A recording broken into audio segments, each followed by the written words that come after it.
show na to na Time to Dance. Yes, Ate. Actually, this is really a passion project of mine. It was really pitched to me na magka-dance show. It's really a dream of mine naman talaga. Pero yun po, idea po talaga yun ng Star Magic, Direct Lauren. It was really him who believed in me in the first place. And of course, with the help of my mom who conceptualized all of this, it was really a collaboration of different productions. But aside from that kasi, I think it's because my mom would always say na dahil nakita po nila yung puso ko and passion for dance, not just dance itself, but then the community. This is also somehow an advocacy project for me. I think it's because being in a team, being part of the community, I see the ins and outs and what really happens. Yung mga kulang, yung mga sobra. And here in Time to Dance, I wanted to do this because I wanted to be able to help those who want to explore dance more, want to learn about dance, and not just that, also like inspire. Yung mga, I have teammates kasi that weren't really financially stable enough to fly with us also to HHI. So that was when the realization like hit me na I want to be able to help because I'm privileged enough to, and I'm really thankful that I am, and I was given this opportunity to.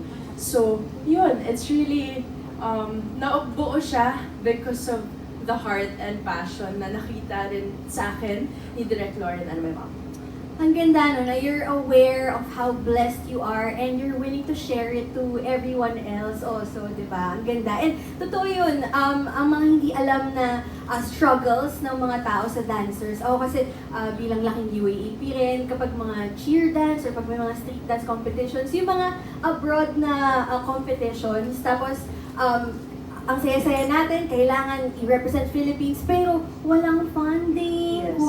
kulang. So, ang hirap yung mga estudyante, kailangan mag-ipon. So, isa yan sa mga struggles nga na I'm so glad you mentioned kasi usually hindi alam ng lahat. Oh, and I believe because of that, marami pa tayong ibang malalaman tungkol sa dancers, your struggles, and of course, the great things also about being a dancer dito sa Time to Dance. And we can't wait to know more about it. And speak of that, Robbie. Yes. As a dancer yourself. Yes. Pwede bang kwentuhan mo naman kami, ano ba yung mangyayari sa show? What can we expect? Ano yung mapapanood namin sa Time to Dance? So the show is just like what Jella said. It's a passion project talaga siya, and we can see the passion of Jella and all the different kinds of personalities na nandun. From different walks of life. And makikita natin, kasi tama yung sinabi rin niya na puro end result lang yung nakikita natin eh. Diba? Naging champion ng ganitong grupo, naging champion to isang individual, but we never see the journey that much. At grabe yung paghihirap ng mga dancers na hinaharap nila. So, I think very timely to kasi tama naman, Time to Dance. Timely nga talaga. Very timely rin kasi ang last, if I'm not mistaken, ang last dance show ng ABS-CBN ay World of Dance.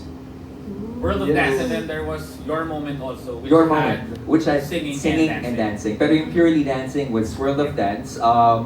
The last dance segment ay Girl on Fire sa Showtime na sobrang lakas din ng appeal. So I think and I feel sobrang lakas din ng magiging impression itong Time to Dance. Ang paparoon natin dito ay iba't ibang mga tao na iba't iba yung mga problema, iba't ibang edad na may goal, ang goal in life nila ay sumayaw. At hindi pa huli ang lahat dahil nga sa programang ito. At ang isang interesting fact din na nakita ko dito sa programang ito is yung puso talaga ni Jella. Grabe. I think, umiyak ka dito ng 52 times. Kuya, every episode, baka nga sabihin sa akin, OA na ako eh. Pero Oo. OA naman talaga ako, I'll accept that. Oo. Every time nagkakaroon ng elimination or may something na, I don't know, iyak na naman si Jella. Okay, hintay na naman tayo. Jella, ano ba mangyayari? Kailangan tapusin natin itong programang ito, ha? But it's how she shows her heart, and I think it's endearing.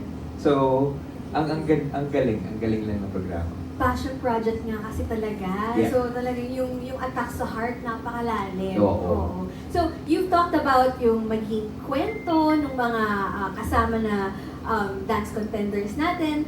How about dun sa dance part naman? Ano yung mga may expect nating performances, battles, ano ba? I think I could share a bit only. There is a contestant na over 40s na. Oh. Imagine mo, over 40s, hindi pa... May nakita ko doon, uy, pwede ka pa sumali. Grabe ka naman! Uy, pwede ka pa.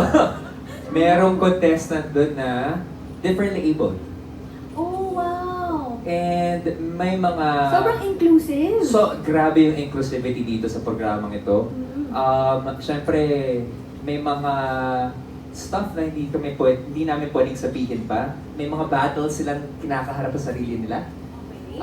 Either financial, either family. Ang dami mong madidiscover. At yun ay ma-unlock ni Jella sa kanyang mga interviews. Especially kapag pumunta siya, nung pumunta siya, doon sa mga lugar kung saan sila na nagtitraining, doon natin malalaman yung kwento nila. Oh, exciting. So, hindi lang to ba, kasi pag time to dance, nakita natin yung trailer, parang isipin mo, okay, ang daming puro sayaw yung mga panood natin. Ito pang performances, showcase. Yeah. But it's not, may story. And May then, reality dun based pumapasok ito. yung reality Components, show component niya. Okay. And Jella, aside from giving a platform to aspiring dancers, which is obviously what we can see right now, ano pa yung goals ng show na ito, na Time to Dance? Ate Ai, it's also to really involve the Philippine dance community. So we really do have guests from some of the leading groups in the Philippines, like U-Peeps, of course, Legit. We also have Filipino All-Stars. We had them recently. So, yun po, that's also what sets us apart, is that from all the other dance shows before, is that we also really give importance to the dance community mismo, na sobrang involved talaga sila. And of course, yung we have guest judges also na mga kapamilya, and these artists, we made sure are actually, how do I say, they're actually capable of judging, credible and knowledgeable enough to judge time to dance. Like we have AC, of course, she's dancer, Darren, who's a very well performer also. So yun, we really we think about who we have in the show, because it's not to set aside anyone, but it's really just more to bring out those groups na hindi masyadong nakikita ng mga tao na sobrang galing rin. Yun na nga eh, syempre kapag may dance show, dapat talaga meron ding AC, may Darren, oo. Nakasama mo sa Dance Kids, si AC, ha, Ken? Sa Dance Kids, ha?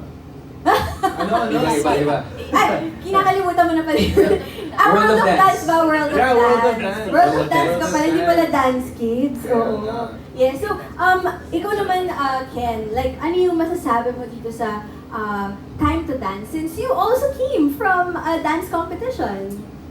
Grabe, I feel sobrang honored kasi dati galing ako sa survival show na World of Dance pero contestant pa ako. Ngayon, naging judge. Grabe, I feel so honored, especially being with Coach Vimy and Jella and such high-level, incredible people in dance. And Sama mo. of course, si Kuya Robbie, Okay. who taught me everything I know. Wow! And it's really nice that I get to be a part of this and put my input and share with the contestants then and to see and to be a part of their journey throughout the show as well. So it's a full circle moment for you, Ken, Oo. and we're so happy for you. Kasi kung po sa mga may hindi alam, sa TikTok, sa dance community, lalo na ng mga young ones, Ken San Jose is one of those dancers na talagang tinitingala ngayon, idol ka nila. So talagang deserve na deserve. Oh, lahat tayo, idol natin si Ken San sa pagsasayaw talaga. Thank So, you po. we're so happy that you're part of this. Now, we've been mentioning now, we are involving the dance community, diba, dito sa Time to Dance. So, Coach Vimy, how important is it para ma-involve talaga yung dance community dito sa show? Siguro first, I take every opportunity I have to thank ABS-CBN and Nathan Studios for giving the dance community, local dance community, this platform. But going back to that, it's very important, of course, because it goes both ways. The dance community, the dancers here in the country, specifically now, yung mga nakapasok, is the lifeline of the show.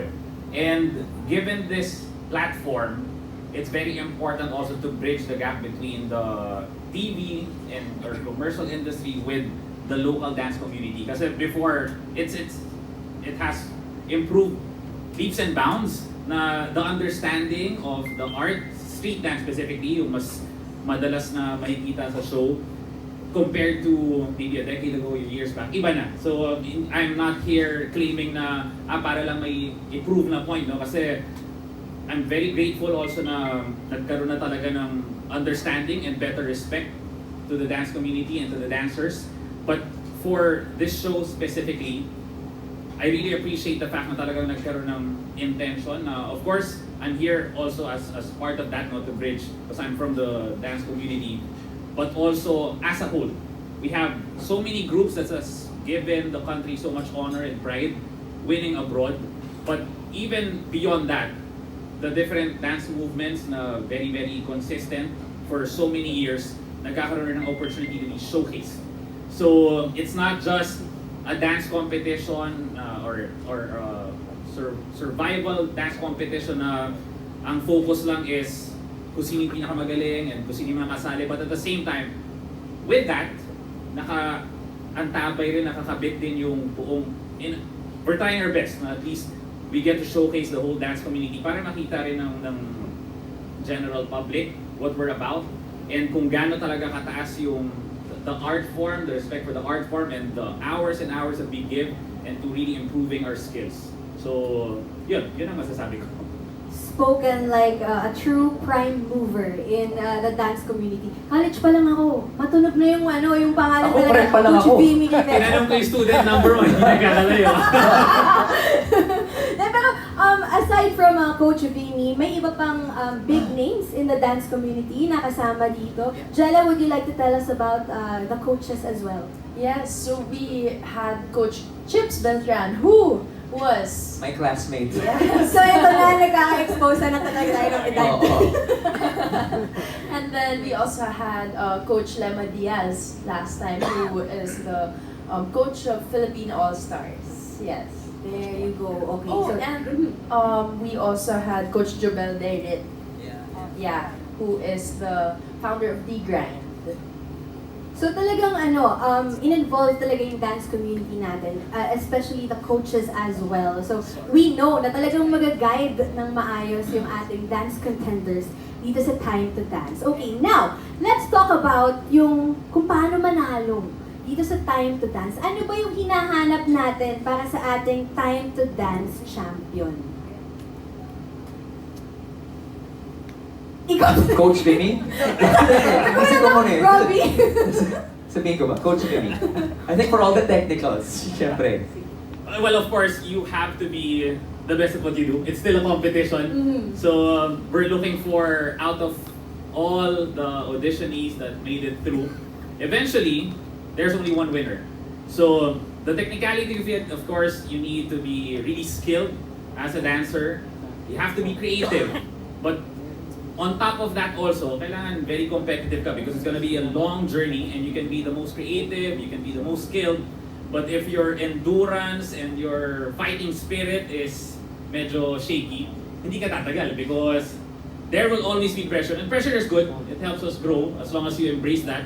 So for me, yun lang talaga. As in, I'm sure at the end of this first season, we'll have the best dancer there is win the first title as Time to Dance Grand Champion.